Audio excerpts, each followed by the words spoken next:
O áudio que vocês vão ouvir agora é parte do podcast Xadrez Verbal.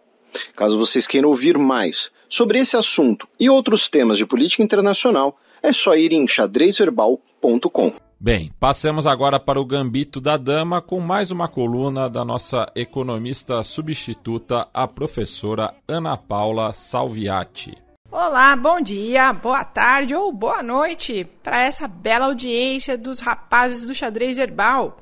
Aqui quem fala é Ana Paula Salviati e eu estou aqui em mais um dia cobrindo a licença maternidade da nossa queridíssima Vivian em seu Gambito da Dama. É um prazer falar com vocês. Então vamos lá. Eu queria falar com vocês sobre os 30 anos do Plano Real, mas como nós estamos no Xadrez Verbal, eu vou trazer a fala do Plano Real um pouquinho mais para esse contexto internacional. Então vamos lá. Pessoal mais novo que está nos ouvindo aí, talvez, nossa, o Plano Real acabou, mas eu uso o real, a nossa moeda não é o real. Como assim o Plano Real acabou? Pois bem, o Plano Real acabou na virada do 99 para o 2000, quando a gente criou uma nova forma de conduzir a política macroeconômica, principalmente a monetária, com o regime de metas para a inflação, nosso atual regime de condução monetária, certo? De inflação, de controle inflacionário. O Plano Real foi um projeto que contou com a emissão de uma nova moeda, inclusive antes que a moeda, de fato, o nosso real, o nosso beija-flor, o nosso mico-leão dourado, às vezes uma tartaruga que aparece na nossa carteira, raramente, ele contou com a emissão de uma nova moeda e, inclusive, contou com o ajuste da URV. Acho que isso todo mundo sabe um pouquinho de cabeça. A questão toda é que o Plano Real foi mais do que a emissão de uma nova moeda, mais do que a URV. Ele foi um conjunto de práticas baseados na âncora cambial, né? Trago dessa forma para vocês. A âncora cambial foi um desenho proposto, antes de mais nada, pelo Fundo Monetário Internacional no Consenso de Washington. Então vamos dar uma olhadinha para esse capítulo da nossa história. Se vocês não se lembram, ainda na ditadura militar nós entramos num processo de aceleração inflacionária brutal, né? Esse é o verdadeiro milagre que os militares nos legaram, a aceleração inflacionária, o milagre da multiplicação das dívidas. Isso sim. Interessante pensar que quando a aceleração inflacionária explode durante a condução do regime militar, da ditadura militar, em 5, 6 anos rola a redemocratização. E o ônus da péssima condução da dívida externa feita durante o período militar fica com os civis, que passam a receber o ônus da incompetência, né, e da incapacidade no controle inflacionário. Muito bem. Mas fechando esse parênteses, é interessante notar que a nossa inflação, ela surge num contexto muito crítico, porque não cabe a nós falar sobre exatamente de como se dá a aceleração interna da inflação, mas nos cabe comentar que ali na virada da década de 80, os Estados Unidos vão ajustar a taxa de juros unilateralmente, o que para bibliografia francesa de economia é chamada de golpe de 79. E os Estados Unidos, como mais ou menos vocês já devem ter ouvido falar, ajustam a economia mundial de tal modo que todos os países entram em recessão de forma mais ou menos grave. E os países que dependem da liquidez internacional, como o Brasil dependia visceralmente, porque naquele momento ele estava rolando dívida com dívida nova, a crise foi retumbante. Pois bem, então, os anos 80, eles são uma situação crônica, falando especificamente do Brasil, porque não existia dinheiro entrando para que a gente pudesse pagar as dívidas antigas, a dívida externa. Nós ficávamos tentando fazer acordos, evidentemente, falíveis com o FMI, como normalmente são. Passamos por vários programas de ajustes estruturais. Nesse processo, leia-se, todo o processo de desindustrialização é maturado nos anos 80 até alcançar o seu ápice nos anos 90. E hoje nós temos essa grande nação que plantando tudo dá, que o agro é pop. Veja só, nos anos 80, então, nós estamos passando por uma série de programas de ajustes estruturais, tentando fazer uma série de projetos para tentar controlar a inflação que não são bem-sucedidos, especificamente porque nós não temos acesso à liquidez internacional para fazer o reescalonamento das dívidas. É basicamente você tem uma dívida infinita, você, no caso, um país, você, no caso, uma série de países endividados, não tem acesso a uma reestruturação da sua dívida que permita com que você controle a inflação interna do seu país e continue crescendo. Em troca disso, nós estamos num contexto de ajustes que fazem com que todas as economias, de uma forma mais acelerada ou outra, abra as comportas para liquidez internacional através do panorama neoliberal, né? Então, quando a gente fala que o Plano Real foi bem sucedido, ele antes de ser implementado na prática, ele é um plano que contou com a pactuação proposta para que essa liquidez voltasse a entrar no país. Trocando em miúdos, o Plano Real foi factível, ele foi bem sucedido, porque o Brasil, em 94, só em 94, ele aceita os termos do Plano BRAD, que ficou conhecido como plano de reestruturação dessa dívida externa, um plano muito interessante de se estudar, porque ele basicamente propõe que a dívida externa dos países seja reconvertida em dívida interna. E por mais que se discuta muito, às vezes a Faria Lima fica descontente, porque nós não temos capacidade de pagar a dívida interna.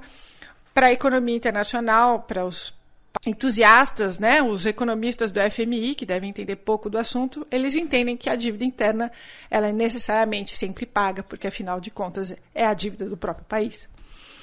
Bom, o que nos importa entender é que o Plano BRAD ele reconverte a dívida externa em dívida interna, fazendo com que os países não possam mais, por exemplo, dar um calote, né, pressionar para que uma rodada de negociação seja estabelecida. Ele simplesmente engole a dívida externa e passa a emitir títulos públicos.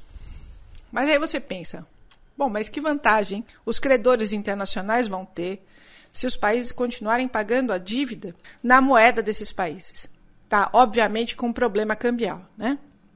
Aí vem o segundo passo. No Consenso de Washington, como é tradicional, aos programas de ajuste do FMI, se criou uma plataforma de estabelecimento das economias que se partia da ideia de que o câmbio, a âncora cambial, seria o lastro necessário para estabelecer essas economias que estavam à deriva desde a crise dos anos 80. Olha só como a situação era grave. Então, veja só, tigres asiáticos, Argentina, Rússia, Brasil, dentre tantas outras economias, buscaram se adequar a essa agenda e aplicaram, digamos assim, o mesmo remédio a economias obviamente muito distintas. Se você pode puxar da sua memória, a gente pode lembrar que a Argentina, inclusive, colocou na sua legislação a paridade cambial do peso argentino com o dólar, e isso foi um pouquinho caótico para a economia daquele país. Pois bem, no real, nós tínhamos aquela história de que um real valia $1. Então, pois bem, essa é a nossa âncora cambial. Então, veja, se você faz o pacto com o Plano BRAD, você toma a dívida externa por dívida interna, quando você vai pagar os seus credores internacionais, você está garantindo para eles que a sua moeda ela equivale ao dólar. Então, para o credor internacional, é a melhor das condições. Finalmente, esses países vão ser obrigados a pagar a dívida, porque eles são emissores da dívida interna, e a moeda desses países passou a equivaler a $1, pelo menos por um bom tempo, até sofrerem choques especulativos, o que levou ao fim dessa grande ideia magnânima de ancorar as moedas ao dólar. Isso durou basicamente a década de 90 toda. Mas veja, o Plano Real foi bem sucedido porque ele passou a ter acesso à liquidez internacional. Porque ele tomou para dentro da economia, ele converteu a dívida externa em dívida interna, ao mesmo tempo que ancorou a sua moeda ao dólar. Pô, mas, Ana Paula, mas é simples assim? É só ancorar a economia ao dólar? Como é que funciona isso?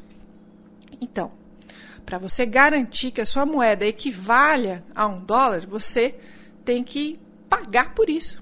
Como é que você paga quando a sua economia é um país? Através da taxa de juros. Porque assim você garante que o investidor, o agente da liquidez internacional, vá ao seu país e receba os juros que você oferece pelo seu título público. Bom, foi assim que nós alcançamos até 48% de taxa de juros real numa das grandes ondas especulativas que atingiram o Brasil e que nos encaminharam para o fim desse modelo de condução da inflação e do câmbio. O Plano Real tem muitos méritos, que foi o controle da inflação, né? Nós vivemos num contexto que a inflação anual atravessava os 3 dígitos e anteriormente alcançava até 4 dígitos.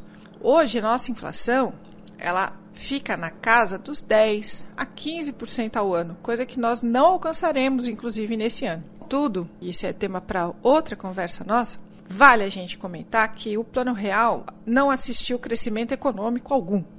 Com as elevadas taxas de juros que eram praticadas, o crédito, o financiamento, o custo do dinheiro era muito alto. Então, ter acesso a novas mercadorias, fazer financiamento, crediários, o que fosse, era muito custoso, mesmo diante da valorização cambial que foi feita com a inserção do Plano Real. Isso era uma estratégia, inclusive, do período para impedir que houvesse o aumento do consumo familiar, algo que foi visto no plano cruzado e era objetivo se deter de todas as formas. Mas o que eu estou querendo dizer, basicamente, é que o Plano Real ele controla a inflação sem crescimento econômico, sem garantir acesso à distribuição de renda, sem promover necessariamente na sua cartilha de controle inflacionário, sem se comprometer com a agenda do pleno emprego. Olha que interessante.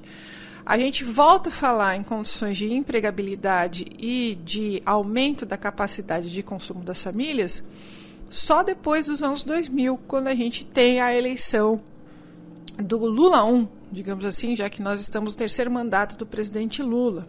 A cartilha do Partido dos Trabalhadores é que reinsere a ideia de pleno emprego, de aumento do consumo das famílias.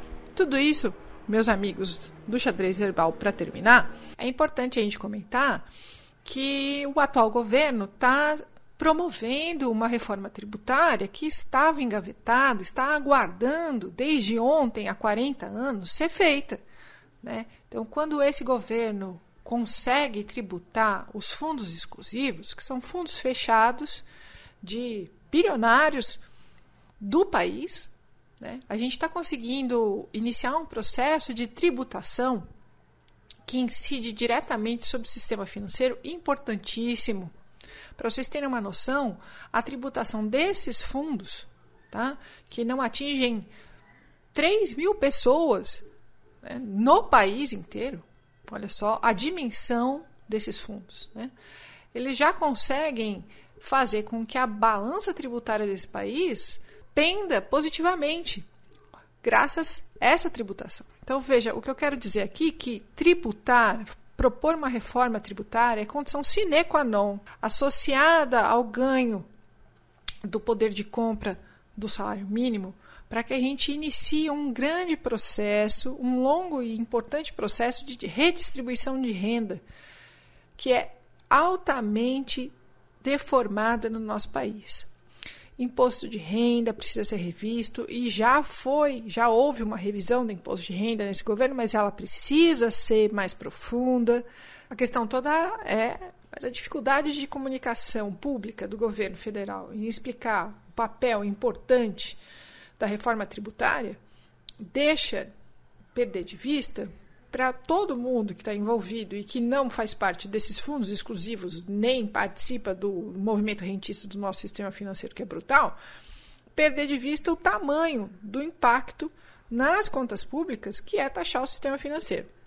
Onde eu quero chegar, ao final da nossa fala, é que o Plano Real ele estabelece o fim da inflação, mas ele nos delega ainda a continuidade de taxas de juros elevadíssimas, tornando o crédito caro, e se o crédito é caro, a capacidade produtiva fica à míngua. O pleno emprego também fica aquém do desejado. O governo pode tentar fazer o ajuste salarial acima da inflação, mas ainda é necessário uma reforma tributária, que é a agenda do governo atual. Então, amigos, eu falei de muita coisa aqui no nosso Gambito da Dama, espero não ter deixado vocês malucos, mas é um assunto importante que interessa a todos nós e especialmente você, caro ouvinte. Nos vemos na semana que vem. Até lá!